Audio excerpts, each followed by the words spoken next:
Okay. So again, botulism causes flaccid paralysis, and the causative pathogen is the Clostridium botulinum, which is a anaerobic gram-positive rod, which is a endospore forming bacteria. The mode of transmission is by ingestion of the toxin, for example, canned honey, or by direct wound contamination. Remember, this is a endospore forming bacteria, which means that it's highly resistant to heat and chemicals. And the toxin or the exotoxin is a heat labile exotoxin that works by irreversibly inhibiting acetylcholine release at the neuromuscular junction, which is why it leads to flaccid paralysis.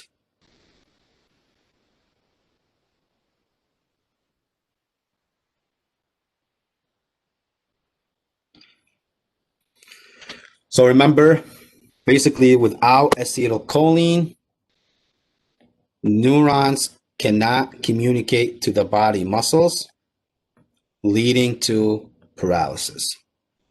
Okay?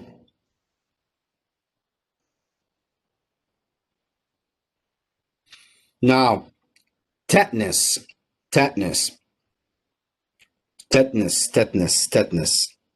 Okay?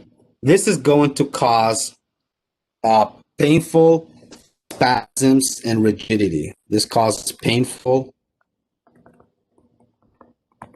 spasms and rigidity. Painful muscle spasms and rigidity. Tetanus is caused by Clostridium tetani, which is a gram-positive obligate anaerobic spore-forming, this is also spore-forming, rod bacteria.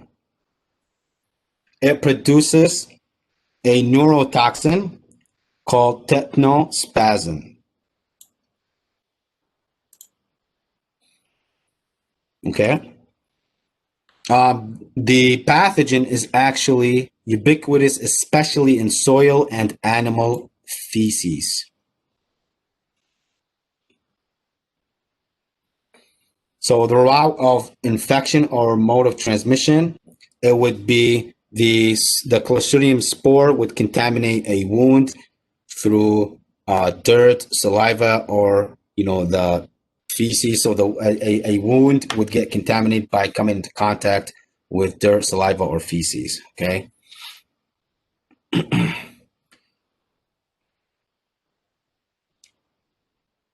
So you need an open wound. Which groups are at highest risk? People who are not immunized,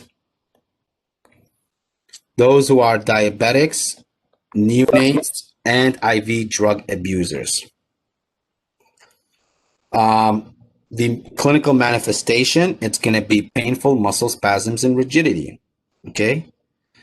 Specific presentations that are very commonly asked is this thing called triasmus, which is lockjaw. It's basically lockjaw due to spasm of the jaw muscles. Okay. Another clinical manifestation is this thing called rhizus sardonyx, which is a facial spasm that is sustained. It stays for a long period of time.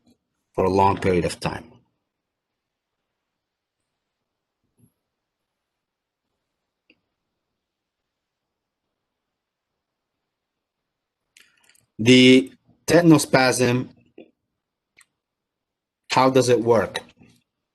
So it basically works by inhibiting, it prevents inhibition, it prevents inhibitory neurotransmitters like GABA and glycine to act. This leads to uninhibited activation, which leads to uninhibited activation of the muscles, leading to uninhibited muscle spasms.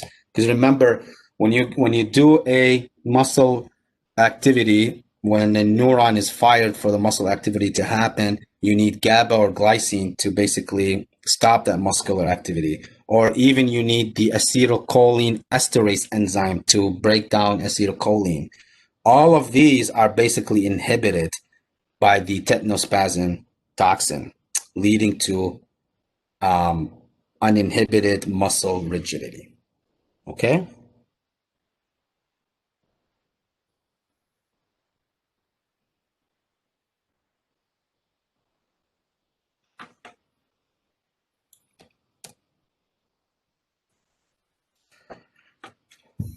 Okay.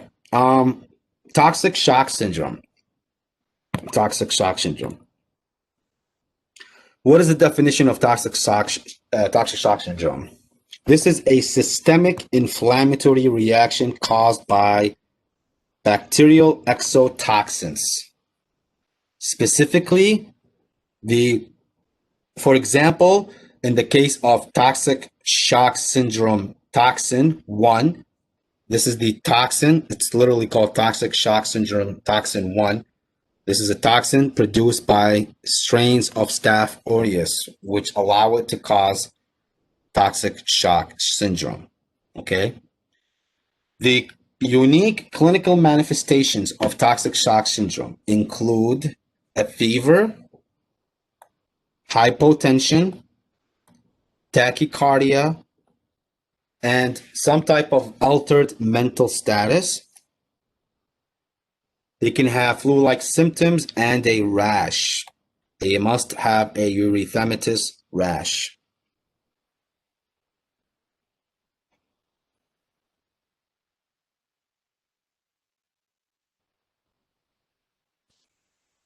So let's talk about what is called as Staphylococcus toxic shock syndrome.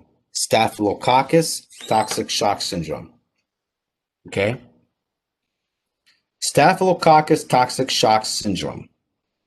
50% of staph toxic syndrome is caused by prolonged tampon placement.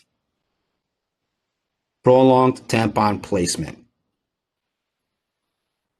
Also, it could be caused by prolonged placement of a nasal packing, and it could be caused by as a post-surgical or post-op wound infection.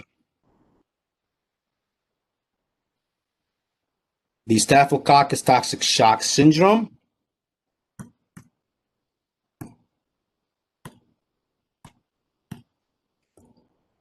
is caused by the virulence factor, the toxin called toxic shock syndrome toxin 1.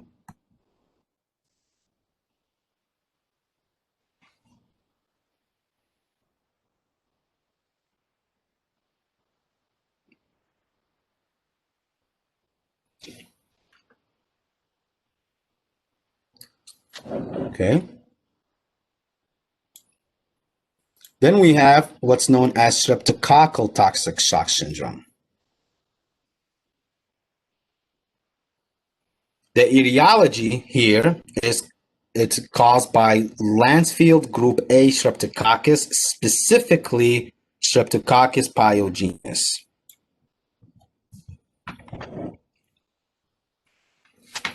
Important virulence factors are the exotoxins A, B, and C, which act like superantigens, leading to activation of large number of T cells